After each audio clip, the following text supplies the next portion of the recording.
안녕하세요, 여러분. 오늘은 많은 사람들이 잘못 알고 있거나 몰라서 더 비싼 돈을 내고 있는 6가지를 준비했습니다.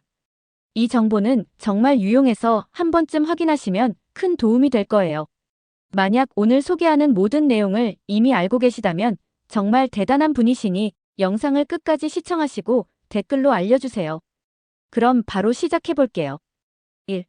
묶음 상품은 더 비쌀 수도 있다. 첫 번째는 우리가 마트에서 자주 보게 되는 묶음 상품 이야기입니다. 묶음 상품은 보통 낱개 상품보다 더 저렴할 거라고 생각하시죠? 하지만 아닙니다. 오히려 묶음 상품이 더 비싸게 판매되는 경우가 많습니다. 예를 들어 한 마트에서 통조림 햄을 보면 낱개로 살 때 10g당 254원이었는데 묶음 상품은 10g당 258원이었습니다. 똑같은 제품을 3개 산다고 해도 묶음으로 구매하면 돈을 더 내게 되는 거죠. 특히 샴푸나 세제처럼 자주 사용하는 생활용품도 마찬가지입니다. 리필 제품이 더 저렴하다고 생각하기 쉽지만 할인율에 따라 리필 제품이 오히려 더 비싼 경우도 있다고 합니다. 그리고 원래 가격을 올려놓고 10일 할인을 하는 경우도 자주 보셨을 텐데요. 겉으로 보기엔 저렴해 보이지만 사실은 꼼수일 가능성이 있습니다. 마트에서 구매하실 때는 꼭 단위당 가격을 확인해 보세요. 몇백 원에서 1,000원, 2,000원 차이라도 알고 사는 것이 중요하니까요. 2. 숙취 해소제의 진실. 두 번째는 숙취 해소제입니다. 술을 마신 다음 날 숙취로 고생하시는 분들이 많이 찾는 제품이죠. 저도 숙취 해소제를 먹었을 때와 먹지 않았을 때 체감상 차이가 있긴 했어요. 그런데 이 숙취 해소제가 과학적 근거가 부족하다는 사실 알고 계셨나요? 정부는 2025년부터 숙취 해소제가 숙취를 막거나 해소한다는 효과를 과학적 자료로 입증하지 못하면 광고나 표현조차 사용할 수 없게 규제한다고 합니다. 사람마다 효과가 다르고 실제로는 플라시보 효과일 가능성도 크기 때문인데요. 숙취에 진짜 도움이 되는 건 당분과 수분 보충이라고 합니다. 그래서 꿀물이나 이온 음료가 숙취 해소에 더 효과적일 수 있으니 참고하세요. 3. 의류 수거함의 실체. 세 번째는 의류 수거함입니다. 많은 분들이 안 입는 옷을 의류 수거함에 넣으면서 이 옷들이 어려운 사람들에게 재활용될 거라고 생각하셨을 겁니다.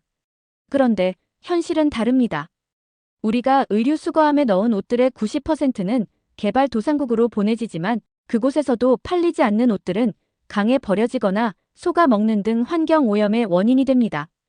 게다가 의류 수거함은 대부분 개인 사업자가 운영하고 있어서 상태가 좋은 옷들은 팔아서 개인 수익으로 쓰이는 경우가 많다고 합니다.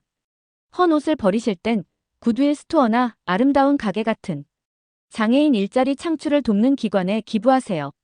소득공제도 받을 수 있으니 좋은 일하면서 혜택도 누릴 수 있습니다. 4. 쿠킹 호일의 진실. 네 번째는 쿠킹 호일 이야기입니다. 호일을 보면 앞면은 반짝거리고 뒷면은 광택이 없는 경우가 많죠. 그래서 반짝이는 면은 불에 약하고 뒷면은 불에 강하다고 알고 계신 분들 많으실 텐데요. 이건 완전히 잘못된 정보입니다. 호일은 제조 과정에서 두 장을 겹쳐 압축하기 때문에 한 면은 반짝이고 다른 면은 덜 반짝일 뿐 앞뒤의 차이는 전혀 없습니다. 또 쿠킹 호일을 사용한 요리가 알루미늄 중독을 유발한다는 주장도 있는데요. 알루미늄이 극소량 들어와도 대부분 소변으로 배출되기 때문에 건강에 큰 영향을 미치지 않습니다. 다만 염분이나 산 성분이 강한 김치 등은 호일에 직접 닿지 않게 주의하세요. 5.